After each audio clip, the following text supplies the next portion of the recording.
बिस्मिल्लाहिर्रहमानिर्रहीम। अस्सलाम वालेकुम डियर स्टूडेंट्स। आज हमारा टॉपिक है scalar field, vector field, del operator, level surfaces, line and surface integral के हवाले से। ये जो मैंने नाम लिए हैं ये कुछ बुनियादी टर्म्स हैं जिनको समझना ज़रूरी है, बिकॉज नेक्स्ट जो टॉपिक हम पढ़ने जाएंगे वो ग्रेडियंट, डाइवर्जेंस और कर्ल के हवाले से होंगे और उनको समझने के लिए इन टर्म्स का अंडरस्टैंड करना बड़ा ज़रूरी है। तो पहली टर्म जो है आज वो स्केलर फील्ड के हवाले से है। What is a scalar field? In a given region there exist a scalar quantity. Scalar quantity को फाई से रिप्रेजेंट किया गया है और फाई डिपेंड कर रहा है एक्स, वाई और जी के ऊपर। At every point in space then phi is called a scalar point function. Like अगर ये एक गिवन रीजन है और इसमें एक पॉइंट को मैं यहाँ कंसीडर कर लेता हूँ और इस पॉइंट के ऊपर वो स्केलर फंक्शन एग्जिस्ट करता है, और सेकंड एक पॉइंट ले लेता हूँ, इसके ऊपर भी स्केलर फंक्शन एग्जिस्ट करता है, थर्ड पॉइंट ले लें, इसके ऊपर भी अगर एक स्केलर फंक्शन एग्जिस्ट करता है, दैट इज़ फाई, तो फिर इस फाई को हम स्केलर पॉइंट फंक्शन का नाम देंगे। और इस रीजन को जहाँ पर ये फील्ड बना रहा है, ये सारा इलाका, इसको हम स्केलर फील्ड का नाम देंगे। इसकी पहली मिसाल देखें, इसमें है variation of temperature on earth, the surface form a scalar field. क्योंकि अर्थ के हर पॉइंट के ऊपर आप टेम्परेचर मेजर कर सकते हो, temperature is a scalar function. तो इस वजह से जो फील्ड होगा अर्थ के अंदर, टेम्परेचर का जो फील्ड है, इसको हम स्केलर फील्ड का नाम देंगे। सेकंड एग्जांपल जो है variation of potential from point two point around the charge gives a scalar field. हमें मालूम है पॉजिटिव चार्ज क्यू अगर हम यहाँ पर कंसीडर करें, तो इस चार्ज क्यू के इर्द गिर्द अगर आप किसी भी पॉइंट के ऊपर कंप्यूट करना चाहते हो पोटेंशियल, दैट इज़ वी, तो potential is a scalar function. तो लिहाजा जो रीजन होगा अराउंड दिस चार्ज, जो पोटेंशियल फील्ड होगा, that is known as the scalar field. और इसी को यहाँ पर हम दो पार्ट्स में डिवाइड भी करेंगे। जो स्केलर फील्ड है वो दो तरह से डिवाइड किया जा सकता है। पहला जो है वो स्टेशनरी है। स्टेशनरी फील्ड जो है does not change with respect to time. और इसकी जो सेकंड एग्जांपल है वो है ट्रांजिएंट स्केलर फील्ड। और ट्रांजिएंट स्केलर फील्ड जो है वो चेंज होता है विद रिस्पेक्ट टू टाइम।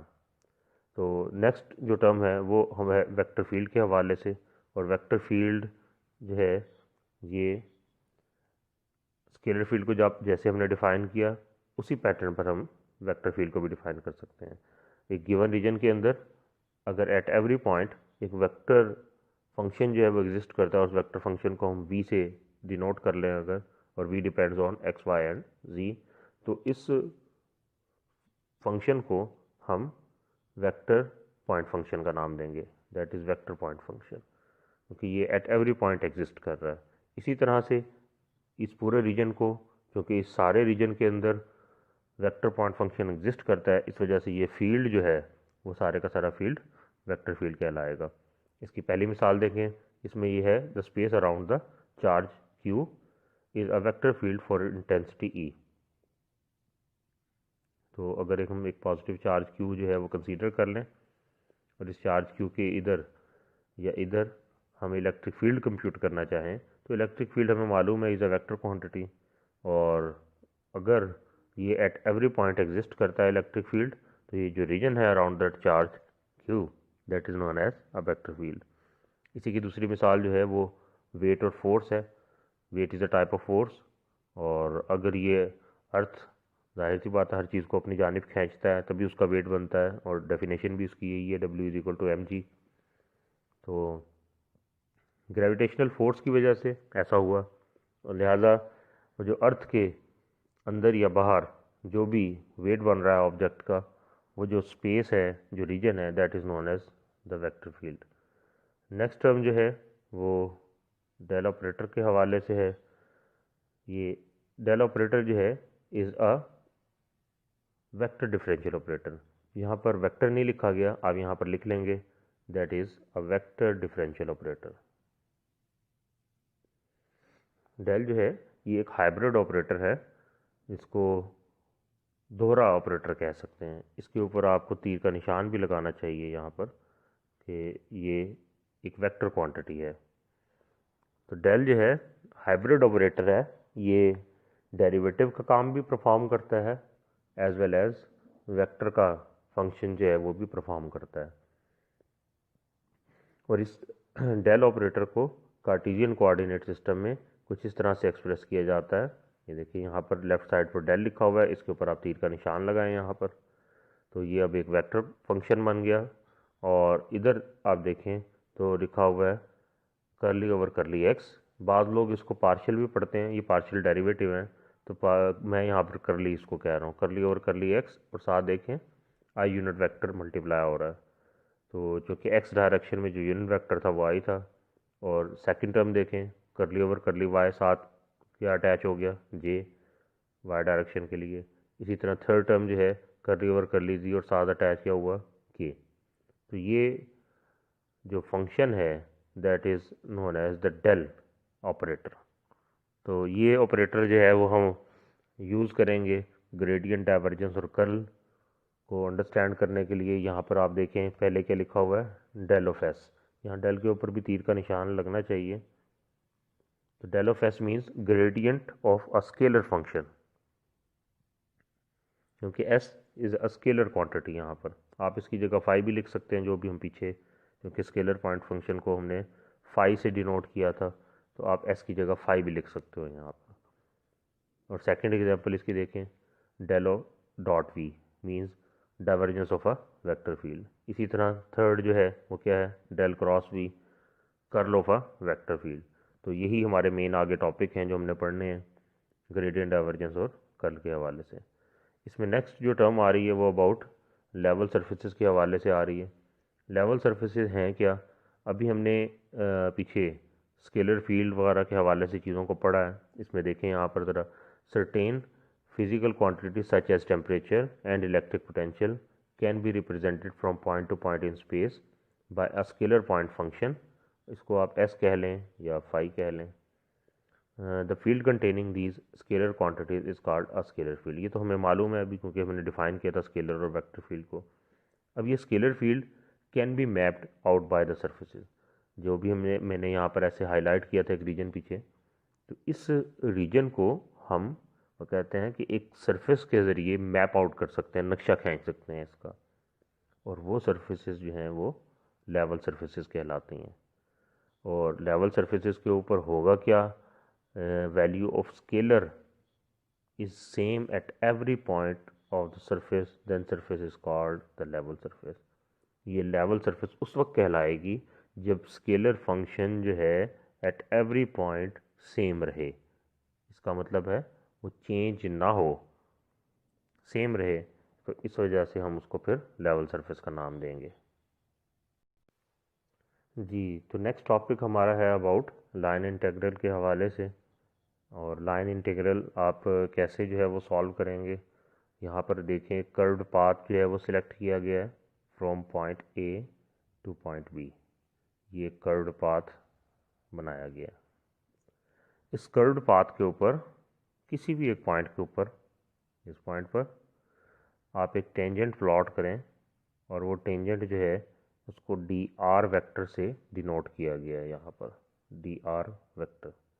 ये tangent to the curved path है। और इस पॉइंट के ऊपर एक फील्ड प्लॉट किया गया है जो कि फोर्स का फील्ड है, और उसकी डायरेक्शन जो है वो कुछ ऐसे इस जानिब है, उसको एफ से ज़ाहिर किया गया है। ये सिर्फ एक लाइन फोर्स की जो है वो रिप्रेजेंट की गई है। इसी तरह बाकी सारी जगह पर भी फोर्स फील्ड एग्जिस्ट कर रहा होगा जो कि ज़ाहिर नहीं किया गया। ऐसे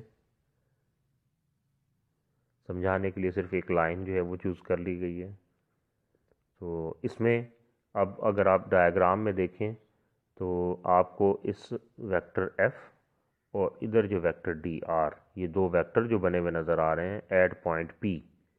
इस पॉइंट पी के ऊपर मेकिंग एन एंगल थीटा, ये दोनों एंगल थीटा जो है वो बना रहे हैं। अब अगर दो वेक्टर्स हों और दोनों वेक्टर्स के दरमियान बनने वाला एंगल थीटा हो, तो इनका हम डॉट प्रोडक्ट जो है वो सॉल्व कर सकते हैं, क्योंकि वेक्टर्स का डॉट प्रोडक्ट और how to resolve a vector into its component, ये हम चीज़ें सीख चुके हैं पहले। तो यहाँ देखें, पहले एफ डॉट डी आर लिखा हुआ है, दो वेक्टर्स का डॉट प्रोडक्ट। और जब डॉट प्रोडक्ट को आप हल करते हैं तो क्या आता है, F D R cos of theta means force का मैग्नीट्यूड, वेक्टर डी आर का magnitude and cause of theta. अगर ये एक पॉइंट के ऊपर पी के ऊपर हमने कंप्यूट किया डॉट प्रोडक्ट और रिजल्ट ये आया F D R cos of theta. अब अगर इस पूरे पाथ पर from point A to point B अगर मैं कंप्यूट करना चाहूँ इसी डॉट प्रोडक्ट को, तो फिर हमें इंटीग्रेट करना पड़ेगा इसको from point A to point B F dot D R को। यहाँ देखें इंटीग्रल लगाया है और लिमिट लगाई है from A lower limit to upper limit B. तो पूरे पाथ पर हमने इसको इंटीग्रेट कर लिया। और इंटीग्रेशन का मतलब ही क्या होता है, सम करना चीज़ों को। तो यहाँ से हम पूरे पाथ के अलोंग इस डॉट प्रोडक्ट को कंप्यूट कर लेंगे। यहाँ पर देखें उसी को एफ डॉट डी आर को F D R cos of theta के फॉर्म में लिखा हुआ है। और अब यहाँ पर आकर हमने क्या किया कि जो लेफ्ट हैंड साइड है इक्वेशन की, जिसको पहले हमने डॉट प्रोडक्ट लिखा था अलोंग अ पाथ, ये देखें नेट डॉट प्रोडक्ट जिसको लिखा था, इसको हमने यहाँ पर बस लेफ्ट हैंड साइड पर लिखना है लाइन इंटीग्रल ऑफ एफ। वो जो वेक्टर फील्ड था उसका हमने लाइन इंटीग्रल कर लिया है from point A to point B F dot D R के फॉर्म में। इसको इंटीग्रल को लाइन इंटीग्रल का नाम दिया जाता है। इसी तरह हम सरफेस इंटीग्रल भी फाइंड आउट कर सकते हैं। सरफेस इंटीग्रल के लिए देखें, अगर हम यहाँ पे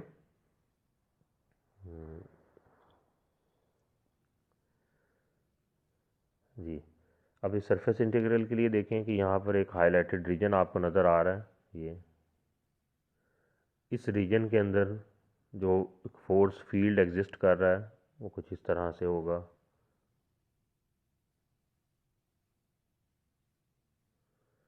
और इस फोर्स फील्ड में से एक लाइन को हमने चूज़ कर लिया जो कि यहाँ पर आपको नज़र आ रहा होगा डायग्राम में, एफ इस डायरेक्शन में। तो ये फोर्स एफ जो है वो यहाँ पर बनी हुई है और इसका ये जो एरिया है, ये सारे का सारा जो हाईलाइटेड रीजन था, इस एरिया को डी ए का नाम दिया गया है, डी ए। अगर हम इस एरिया का वेक्टर प्लॉट करना चाहें तो vector area A is always perpendicular to that surface. वो इस सरफेस के हमेशा परपेंडिकुलर होगा और उसको हम डी ए वेक्टर लिखेंगे, डी ए वेक्टर। और अगर आप यहाँ देखें तो ये नॉर्मल यूनिट वेक्टर जो होता है ये भी हमेशा परपेंडिकुलर टू द सरफेस होता है। यहाँ से हम नॉर्मल यूनिट वेक्टर की डेफिनेशन लिख सकते हैं। नॉर्मल यूनिट वेक्टर जो है वो बराबर होता है vector divided by its magnitude, vector divided by its magnitude. तो यहाँ से आप देखें अगर आपने वेक्टर निकालना हो तो नॉर्मल यूनिट वेक्टर को हम डी ए से मल्टीप्लाई कर लेंगे, जो ये पहली इक्वेशन आ जाएगी, D A vector is equal to D A magnitude multiply by normal unit vector. तो अगर हमने इस पूरे रीजन से, जो कि हाईलाइटेड रीजन था ये वाला, अगर यहाँ से हमने फ्लक्स फाइंड आउट करना हो, फ्लक्स जो है वो फ्लो ऑफ द फील्ड यहाँ से हमने मालूम करना हो, तो फ्लक्स ऑफ वेक्टर एफ वो बराबर हो जाएगा एफ डॉट डी ए। हमें दो वेक्टर्स का डॉट प्रोडक्ट लेना है और यहाँ पर जो सेकंड वेक्टर है डी ए, ये वो एरिया वेक्टर है, इसका आपने डॉट प्रोडक्ट लेना है विद द फोर्स। और अगेन अगर हम इस डी ए को रिप्लेस करें इस पहली इक्वेशन के ज़रिए तो हमें डी ए इस तरह से लिखना पड़ेगा। यहाँ देखें ये इंटीग्रल का मतलब क्या है, नेट फ्लक्स हम निकालने जा रहे हैं। Net flux of vector F through that surface, इस पूरी कंप्लीट सरफेस से जो नेट फ्लक्स होगा वो इंटीग्रल आप कर लेंगे इसका F dot N into D A. हमने डी ए वैक्टर का वैल्यू जो है वो यहाँ पर रिप्लेस कर दिया।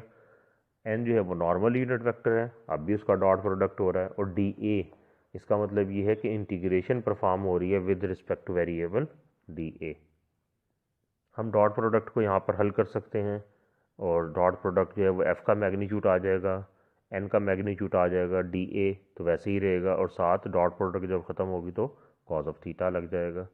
नॉर्मल यूनिट वेक्टर का मैग्नीट्यूड क्या होगा, N is equal to, unit vector है तो वैसे ही मैग्नीट्यूड इज इक्वल टू 1 होगा। तो हम इस इंटीग्रल को ऐसे लिख सकते हैं, integral F D A cause of theta. तो हम इसको अगर थोड़ा सा रीअरेंज करें तो मैं ऐसे लिखूँगा इसको, F cause of theta into D ए। इसका मतलब है कि हमने फोर्स का ये कंपोनेंट ले लेना है एफ कॉज ऑफ थीटा, और इसको इंटीग्रेट कर लेना है on the surface D A. तो ये सरफेस इंटीग्रल जो है वो फाइंड आउट हो जाएगा। Thank you.